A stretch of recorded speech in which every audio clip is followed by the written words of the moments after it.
You will hear two psychology students discussing the effects of the order in which the children in a family are born.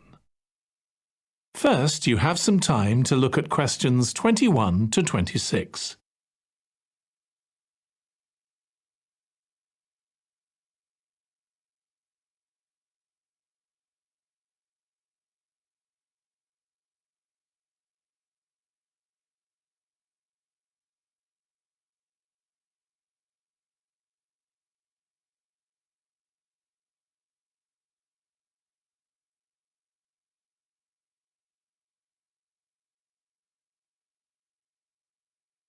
Now listen carefully and answer questions 21 to 26.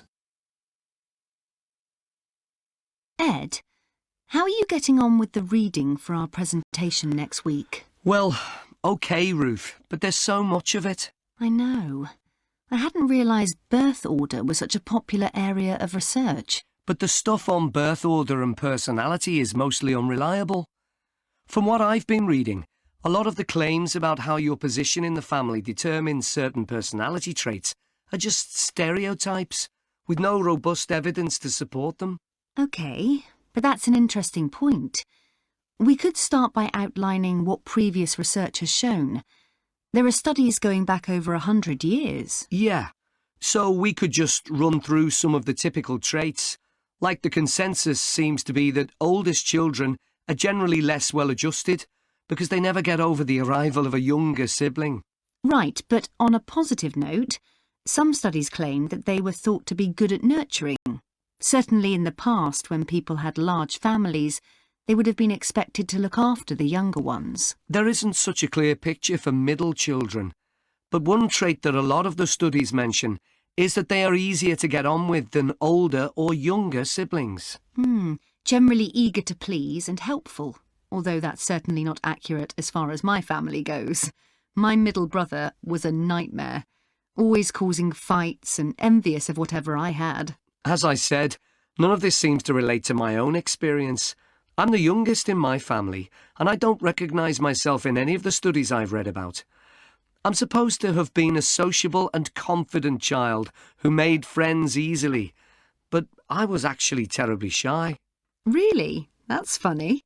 There have been hundreds of studies on twins, but mostly about nurture versus nature. There was one on personality which said that a twin is likely to be quite shy in social situations because they always have their twin around to depend on for support. My cousins were like that when they were small. They were only interested in each other and found it hard to engage with other kids. They're fine now, though. Only children have had a really bad press. A lot of studies have branded them as loners who think the world revolves around them because they've never had to fight for their parents' attention. That does seem a bit harsh. One category I hadn't considered before was children with much older siblings. A couple of studies mentioned that these children grow up more quickly and are expected to do basic things for themselves, like getting dressed. I can see how that might be true, although I expect they're sometimes the exact opposite, playing the baby role and clamouring for special treatment.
Before you hear the rest of the discussion, you have some time to look at questions 25 to 30.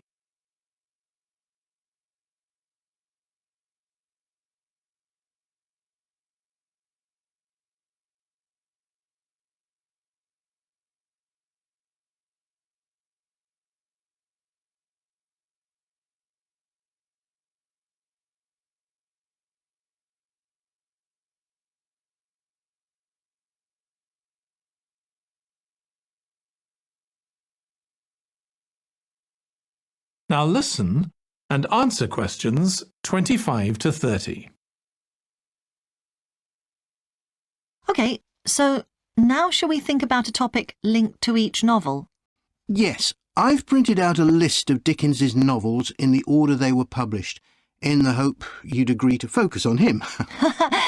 You're lucky I did agree. Let's have a look. OK, the first was The Pickwick Papers, published in 1836. It was very successful when it came out, wasn't it? And was adapted for the theatre straight away. There's an interesting point, though, that there's a character who keeps falling asleep, and that medical condition was named after the book, Pickwickian syndrome. Oh, so why don't we use that as the topic and include some quotations from the novel? Right. Next is Oliver Twist. Mm-hmm.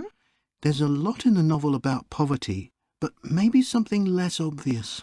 Well, Oliver is taught how to steal, isn't he? We could use that to illustrate the fact that very few children went to school, particularly not poor children, so they learnt in other ways. Good idea. What's next? Maybe Nicholas Nickleby? Actually, he taught in a really cruel school, didn't he? That's right. But there's also the company of touring actors that Nicholas joins. We could do something on theatres and other amusements of the time. We don't want only the bad things, do we? OK. What about Martin Chuzzlewit? He goes to the USA, doesn't he? Yes. And Dickens himself had been there a year before and drew on his experience there in the novel. I wonder, though. The main theme is selfishness. So we could do something on social justice? No, too general. Let's keep to your idea. I think it would work well. He wrote Bleak House next. That's my favourite of his novels. Yes, mine too. Oh, His satire of the legal system is pretty powerful. that's true. But think about Esther, the heroine. As a child, she lives with someone she doesn't know is her aunt, who treats her very badly. Then she's very happy living with her guardian, and he puts her in charge of the household. And at the end, she gets married, and her guardian gives her and her husband a house, where, of course, they're very happy. Yes, I like that. What shall we take next? Little Dorrit?